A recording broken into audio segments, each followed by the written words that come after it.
Thank you for staying with us, everyone. Tonight, we turn our focus on Nigeria under President Bola Ahmed Tinubu's watch, a period marked by sweeping economic reforms, tough policy decisions and choices, and intense national debate. From fuel subsidy removal to currency reforms and the cost of living, Nigerians are asking hard questions about leadership. They're asking about direction and the road ahead as we prepare for the next general elections in 2027. To help us unpack these critical issues, assess the administration's performance so far, and explore what this means for the future of this country, I'm joined by seasoned politician and technocrat from Ekiti State, former Senator for Ekiti North and the chieftain of the ruling All Progressives Congress. I guess tonight is Senator Ayo Arishi. Senator, good evening to you. Thank you very much for joining me on the program. Good to have you, sir. Good evening. Nice to be here. Jumake? Yes. I got that right. Yes, you got that right. Thank you very much. All right. Nice speaking with you. Thank you. Thank you for joining us as well. So let's get to business. First, because, when this government came into power, fuel subsidy removal was a cornerstone of the Tinubu agenda. 2 years down the line, we're counting down to year 3, and Nigerians are asking, what concrete economic benefits has it delivered so far? How has government revenue changed as a result? Where are the savings being directed? How does this decision strengthen Nigeria's fiscal future? How has this decision bettered our lives? These are some of the questions some Nigerians are asking. 2 years down the line, Senator Arishi, is the nation better for it? As far as I'm concerned, from my own position as a business person, I would say that the decision of the president has benefited a host of Nigerians. It has been able to move our economic growth, positively. We've been able to realize that through so many statistics that we're having in the polity. First of all, we know that our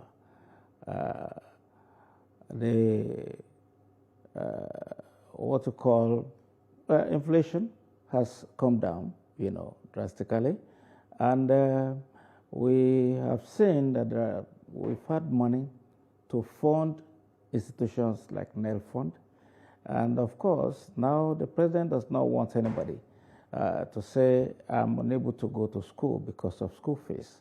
The NEL Fund has come to the rescue of many people who otherwise would not have been able to complete or even start their education in the tertiary institutions. We might take some of these things for granted, but we can notice that since the president came in, prior to President Tinubu becoming president, we noticed there were instances that students in a 4-year program at the university will end up staying like 6 years, 5 years, 6 years.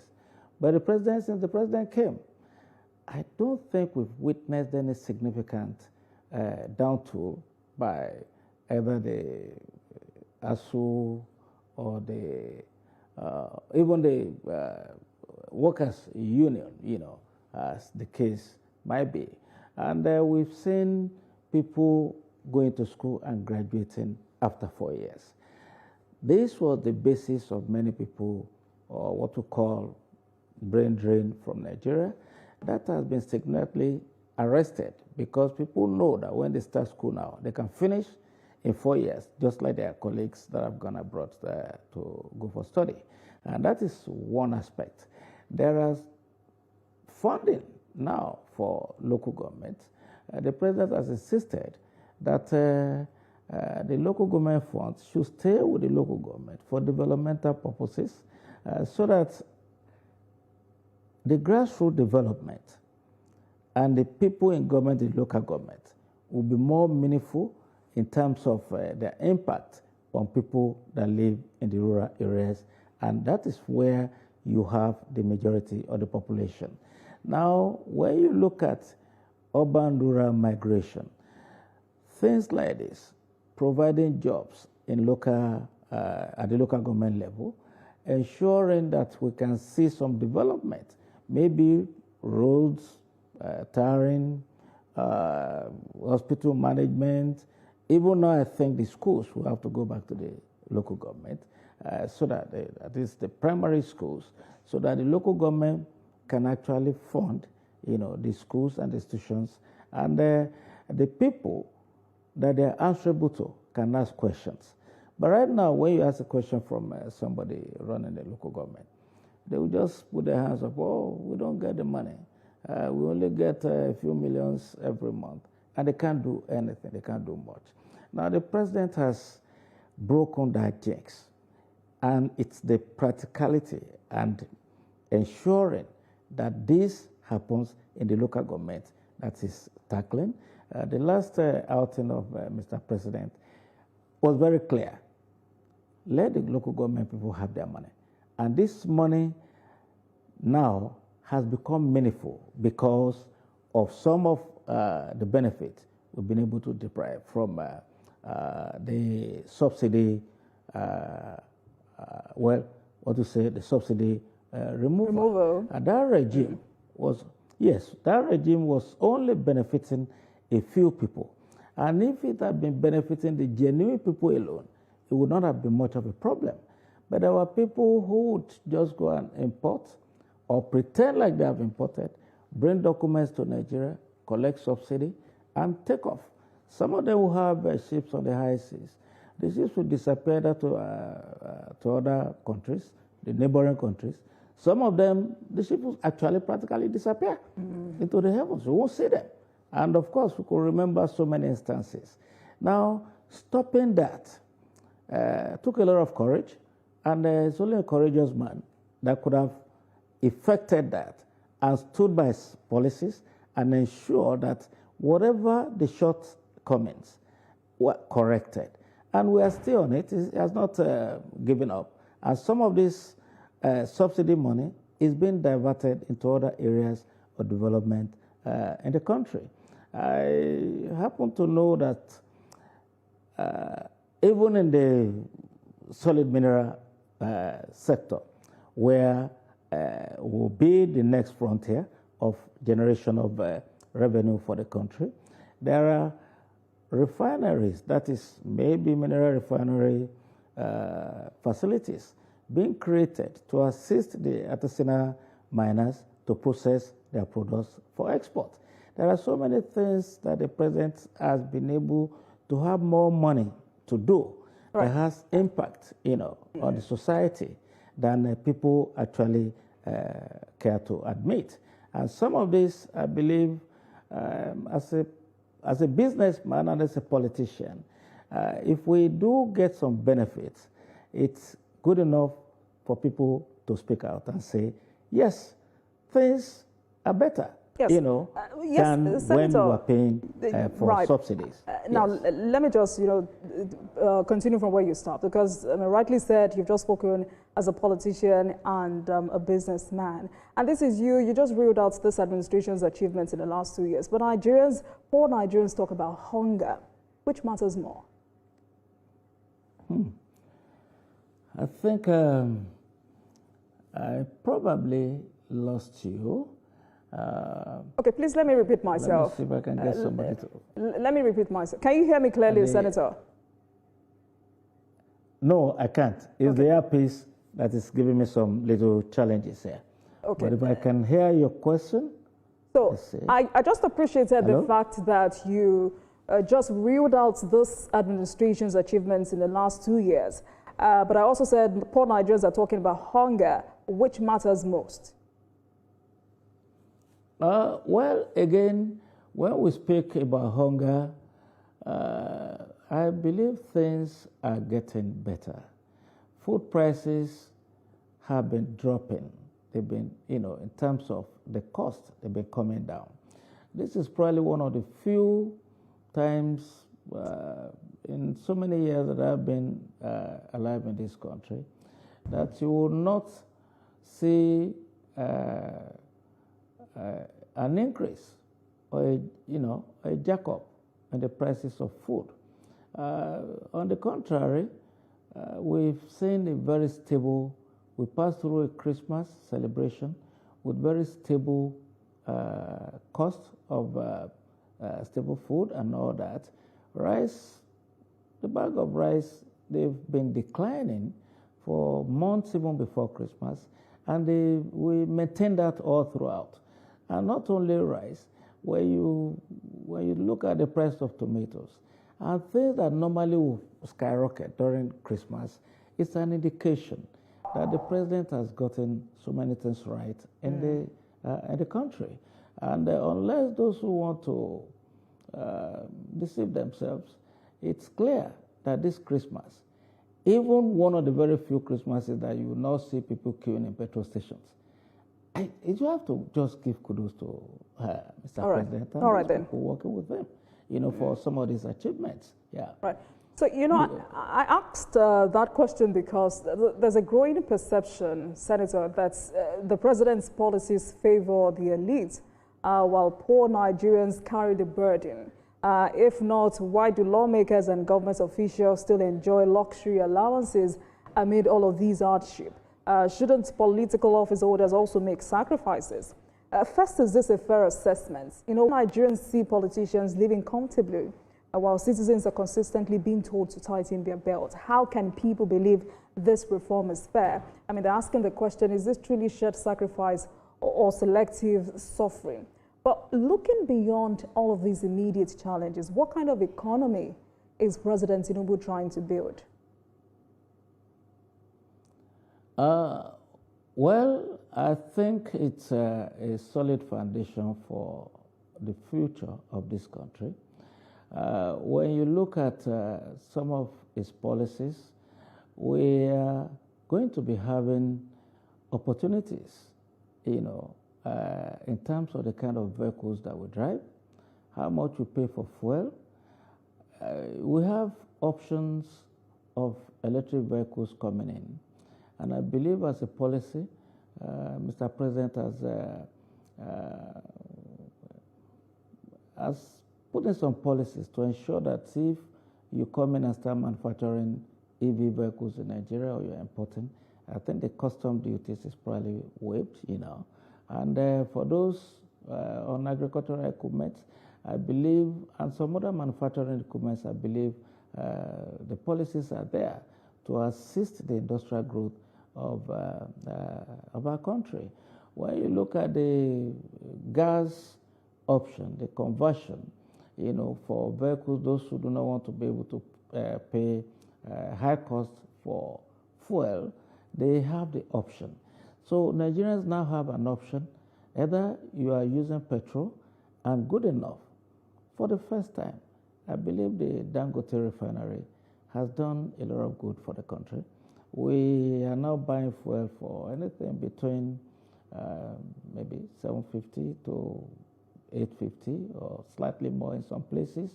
But those places where those prices are higher is the cost of transportation. That is probably responsible. But by and large, I believe that the policies of Mr. President to ensure that Nigerians begin to enjoy in terms of economic prosperity and in terms of a future that will guarantee some level of employment. Building the small business entrepreneurs, ensuring that even those people who can hire 5 people, 10 people, 20 people, and now become the engine room for the prosperity of our country. I believe these are policies that can only come from somebody that has a lot of education and experience behind him. So for me, there is no time that there will be eradication of poverty in any nation. It might be, everybody will be striving towards that. And you can look at even America, as great as America is, we still have a lot of poor people. We have some people sleeping under the bridge. And even though attempts are being made to rehabilitate them, give them food and all manner of stuff, but for our own situation that we're in, I think I have always said, in my mind, that President Tinubu is probably the most consequential president that we've had in our own generation. And I'm not shy to say that because I feel, I see so many things that would actually make the future better for us.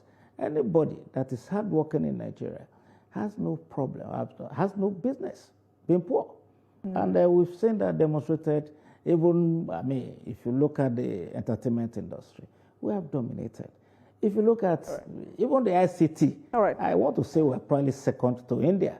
So many things are coming up. And the Minister of Communication has, you know, they're all doing their bit here and there. And if you look at the gentleman at immigration, I mean, the interior, you will see some development even in the issuance of passport. All right, so many of those areas. And I want to take you up on the issue of taxation and your perspectives on the new tax laws. But quickly, you know, I've spoken with stakeholders on this program. Politicians who are not fans of the president and his party. And, you know, when you hear them talk about, reducing the cost of governance, which should, you know, be included in any form of reforms in the country. Clearly, Mr. President has implemented several measures aimed at reducing cost of governance in Nigeria. I mean, we're talking about costs to travel, security and official vehicle entitlement for top government officials. Still, some Nigerians are not impressed. Is there room for further reform in this area? If I get you correctly, were you talking about the cost of travel locally or internationally? I didn't quite, the earphone wasn't too clear.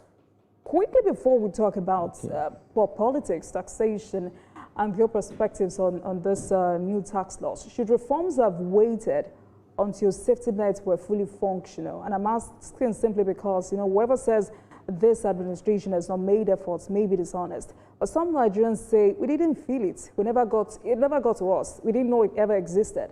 Perhaps it was for party members. Who takes responsibility for the gap between policy and reality? When citizens say they never felt these interventions, who should be held accountable? Is it Mr. President, the policymakers, implementing agencies, or state governors who have more money, but their citizens are saying, to what end?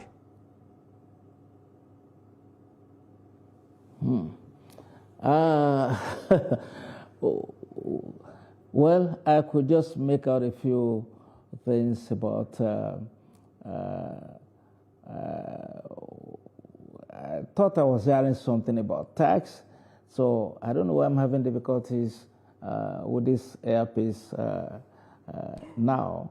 So, but the question is whether I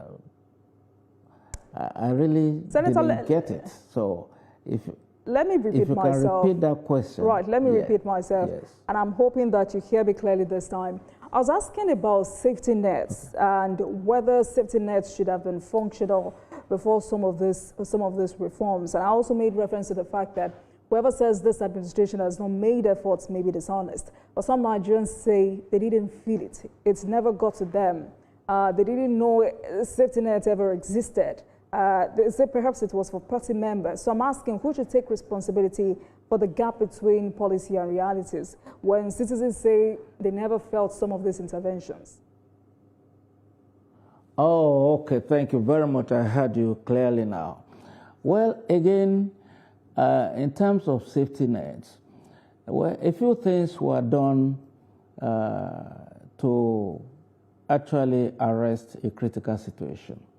But since that period, I believe this government has been putting things in place in terms of ensuring that every individual has a national identity number, and they are tying whatever government policy in terms of providing succor to the poor people. They are now able to determine and give directly to who those measures were geared towards in the first instance.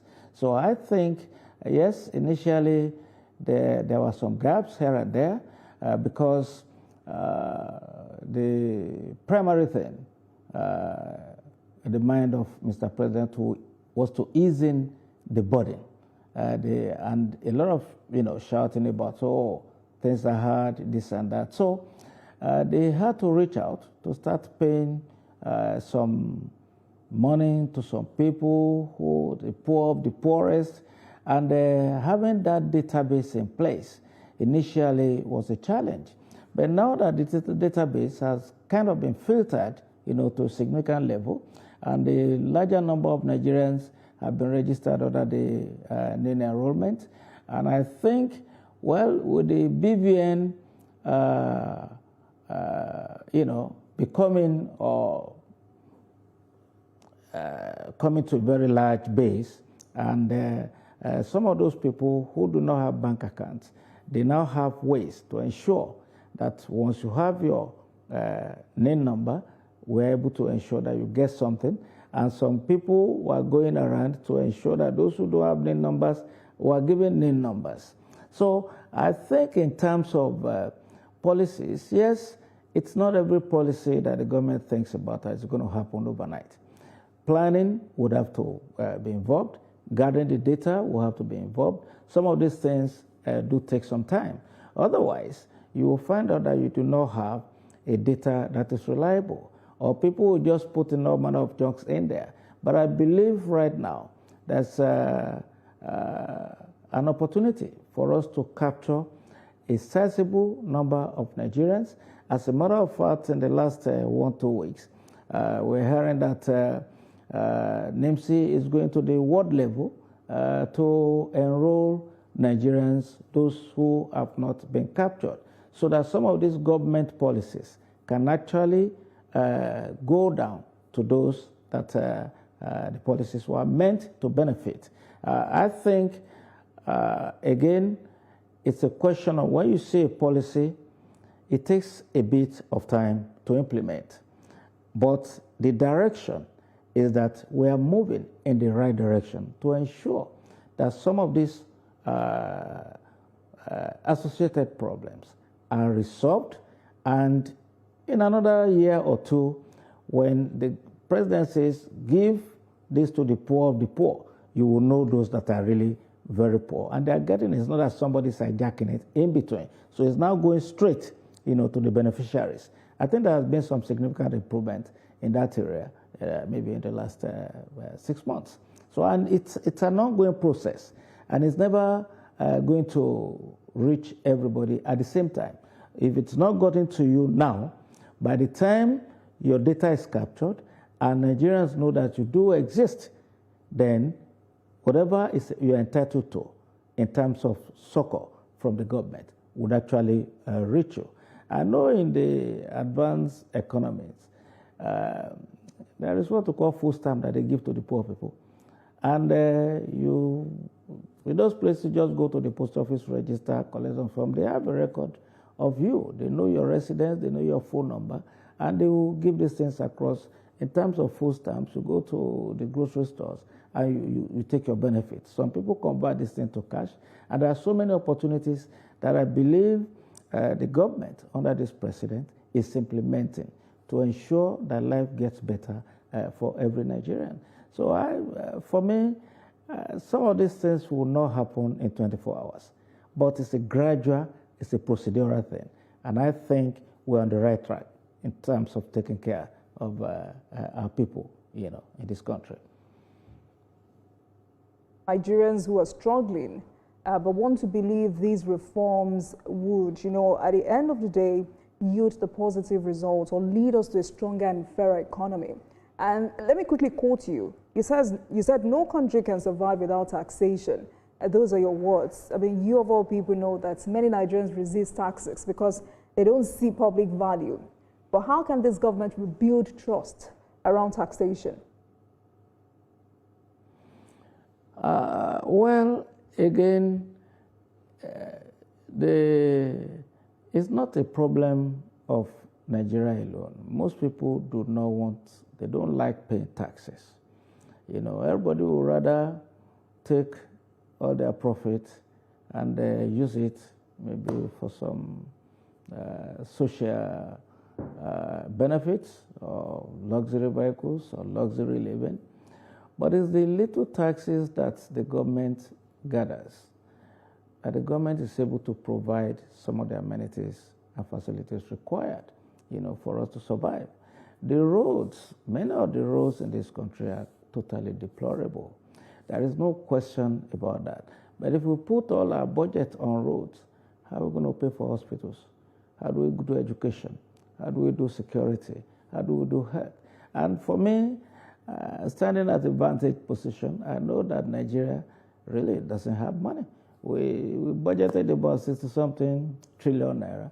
When you change that to dollar, it's less than the budget of New York City, one city in America. So, and everybody gives, we have money. Even though we are losing some of the money that we do have, in terms of management, in terms of people, in terms of some corruption, that nobody can actually pinpoint and say a president will be able to stop corruption overnight. No. It's by ensuring that when you take care of those little, the poor people in society, and they know that anybody taking their money is depriving them, then the people will begin to get up and challenge those in power. So when you look at it, generally, the people who do not want to pay taxes and who make the money, I believe this new tax regime is actually targeting those who can afford to pay taxes and are not paying. Because I believe corporate taxes is now at about 30%. But for those people making little money, I guess it's anything below 800,000 that is almost tax-free, And those who begin to make millions, it's a graded type of taxation system. And we are not at 30%. This is not the worst that we can have. Okay. But I think, personally, I think 30% for corporate businesses is a little bit high, for the fact that we are just going into understanding the importance of making people to pay taxes and corporate people to pay their taxes. Because if you look at President Trump, when he came, he was campaigning on tax. So he has brought maybe corporate tax to like about 27%. But when you go to some European countries, you see places where they charge as much as 40%. But for us, yes, the 30%, let's see how much of that we're able to rake in. And let's see how committed, the business people are in terms of ensuring that they pay their taxes. And this is for the development of the country. And for us, if, for example, all these taxes are raked in, and you see a sign on the road that your tax money is working for you, and you see people tarring the road, not these people breaking blocks on the road, but let the government ensure that they put that culture of maintenance. Any new road that is constructed, there must be a culture of maintenance. If we don't maintain them, we'll go back to where we were coming from. But I can see some concrete road. I mean, everybody's talking about the coastal road, which there's nobody who doesn't like anything that is good. And so we have to thank our president for that initiative. And we want to make that a standard for every road tarred in this country, so they can last 50, 100 years, without having to worry about potholes. And I'm sure you must agree with those who say accountability needs to rise, so tax compliance can also increase, so to speak. But let's talk about politics, Senator, because this same man you have described in glowing terms has some of his former contemporaries who have adopted ADC with just one agenda, which is to unseat him, spearheaded by former Vice President Atiku Abubakar and former Senator David Mark, two men deeply entrenched in Nigeria's political history. These are two prominent figures who have been part of Nigeria's power structure for decades. What exactly is new about this coalition?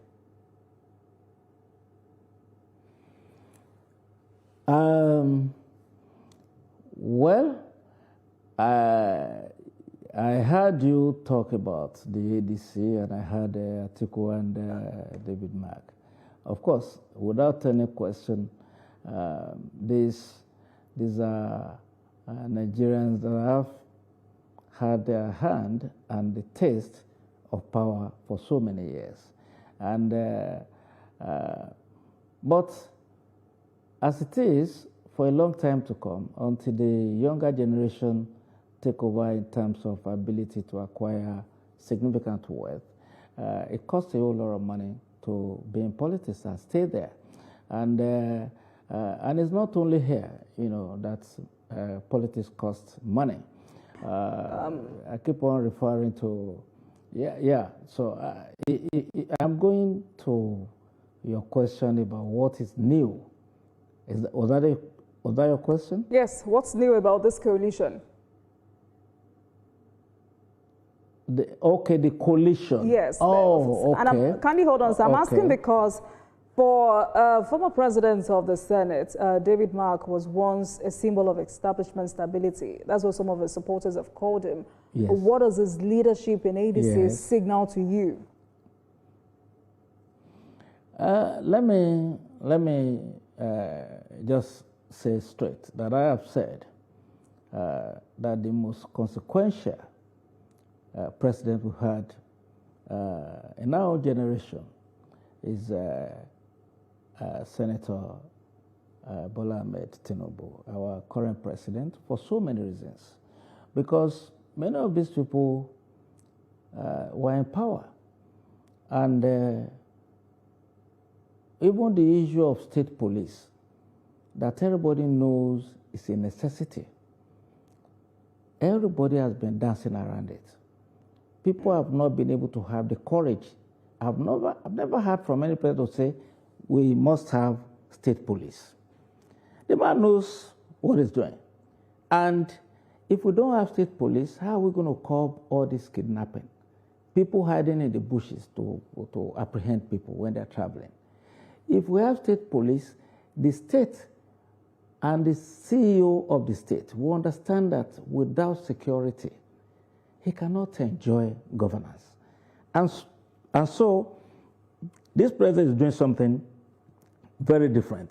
But when you look at coalition, there will always be coalition. Because anybody that is in power would always have those ones who are not benefiting at that particular time to the level they expect. They will have to gather together and say, okay, these people, we must wrestle power from them. Either rightly or wrongly. That will continue. And it's the responsibility of the society to say, look, we have seen what this man is doing, and this is where we're going. And of course, I've witnessed a lot of cross-carpeting before, but I've never seen anything, at the scale that we're seeing in Nigeria today. And when you look at, what is happening, they are just saying, yes, we know this ADC is there. We know, which is the other one, PDP is there. But we're all going to APC because we see some future in the direction that the president is leading the nation.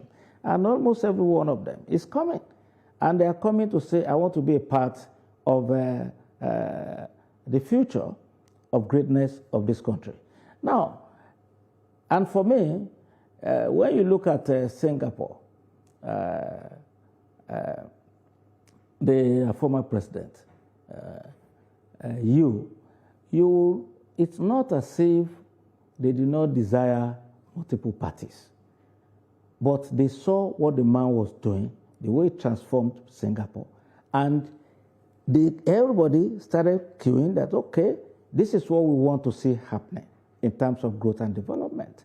So if people are, moving in and they are coming into APC, I cannot see any precedent that people will be saying, okay, I like what you are doing, I'm coming to your party. And we say, no, I don't want to have a one-party state. So please go and stay at your corner. It's difficult. So, but the moment those people are, yes, they will make an attempt. So I don't have any issues with people gathering together to say. So we'll come to defection in a moment. Let's stay on this, Senator. And this is the issue of coalition and the ADC. My question is, why do you think former allies of the president are now united against him? I mean, yesterday, former special advisor to the president on political matters, and talking about Hakeem Baba Ahmed, said the president's record on the economy and security is very poor. Would this alliance exist if President Tinubu's policies benefited them personally? Well, I might admit that people are entitled to different opinions. I was a victim of kidnapping in 2017, and President Tinubu was not president at that time. And there have been history of kidnapping in this country. It got to a point that even some people who have been kidnapped have been killed. So it's unfortunate that that ailment in our society, we've not been able to cure it. But I believe it's reducing in terms of occurrence. Apart from, this, the latest round of people abducting people in churches and all that. Now, security is a responsibility of everybody. And because of the challenge that the sheer size of this country poses, some people have been able to insist on that single structure policing for how many years? Several years. And the president said, okay, part of the ways to resolve this is I'll bring in, or I want the National Assembly to assist in coming up with the amendment to some sections of the Constitution in terms of national police, so that even the local governments can have their own policing system. The university system in America, they have their own police. So does the cities. So you look at it that what is so difficult? We have copied a presidential system of governance. So why are we copying part and leaving those things that will make that structure work? We're leaving them out. So if the president has recognized the fact that this is how I can be helped to reduce these things, then let us begin to move in that direction. Let the governors take control of the policing in their states. I've heard comments that some of them will abuse it. Of course, let them abuse it. When they leave government, people will take them to court. Some of them, if they are messed up, they will pay the price. It's not a permanent situation. So, and I look at it that if anybody has a solution, because this is our country, let the person come up and give us solutions to Mr. President, apart from what he's doing now. He has changed the security infrastructure. We now have General Musa now heading the Ministry of Defense. We have Oluyede as the Chief of Defense Staff. So he has been able to put in some new colorations, some new dynamics, and some, new, what you say, purposeful things. People are focusing on security. But unfortunately, we do not have the money to fund security and put all the money on security alone. To buy only one fighter jet, we know what it costs. So if we continue to improve on our oil production, if we're able to go to maybe like 3 million barrels a day, for example, then we'll start enjoying some new sources of revenue to pay for some of these challenges that this country is facing. It's a huge country. And a lot of people are very good at sitting back and say, they can criticize this, criticize that. Yes, it's their opinion and it's their level of understanding. Because governance is not a tea party. When you look at, I'll be wondering, luckily Mr. President hardly sleeps, so he's already used to that kind of work ethics. So, but let people understand that there is no president that will sit and be comfortable when there are security challenges in the country. So I believe he's putting the very best effort, which I know some of these people have had a chance. And what did they do? So the question we keep on asking ourselves is that, are we criticizing so that we can take some benefit from disrupting the government, or we just want to replace, or we really have something better that we can do? So that solution they have, let them put it on the table. All right. This is our country. I'm sure the president will look at it, and anyone that is good, that's reasonable, he will follow up on it. And at the same time, you have clearly insinuated that there is no opposition to the victory of this administration in 2027. Let's talk about party politics, Senator. There was a new development in the APC. Top leaders of your party have ruled out automatic tickets to governors who have just joined the party. First, what is the rationale behind this decision and why now? Well, I guess, incidentally, I'm not an advisor to Mr. President, but if he's able to hear, I think to say that somebody will leave his party and bring a governorship ticket to another party, you deny that person the seat. I don't know how practicable that will be. I mean, I won't do that. I won't sign such, a letter with anybody or agreement with anybody.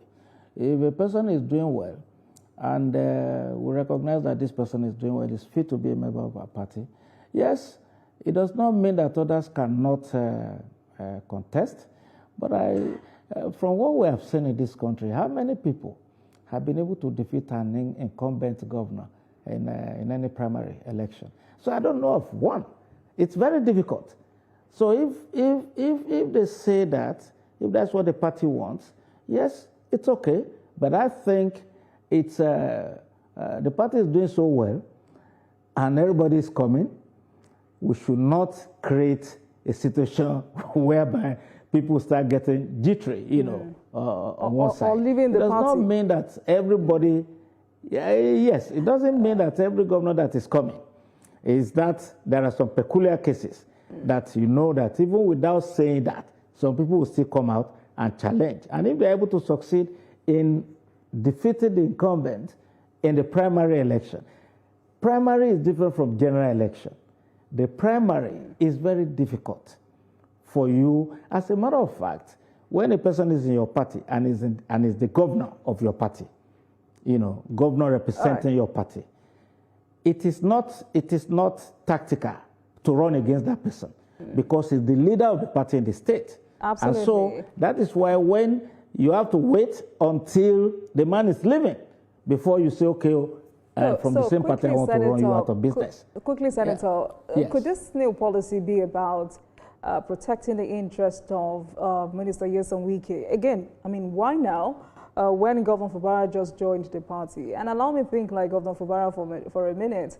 It was in a party practically controlled by his godfather, whom at the moment is upset with him, entirely fractured relationship. His godfather, as it looks, controls both the leadership of the APC and the PDP at the state level. The same godfather is one of Mr. President's favorites. And, he continues to boast and tell Nigerians and your party that for 15 years, APC was not able to secure River State until Wike, who has the Joker card, decided to help APC. And realistically, the APC would not want to jeopardize that for a first-time governor like Governor Fubara. Is that what is happening?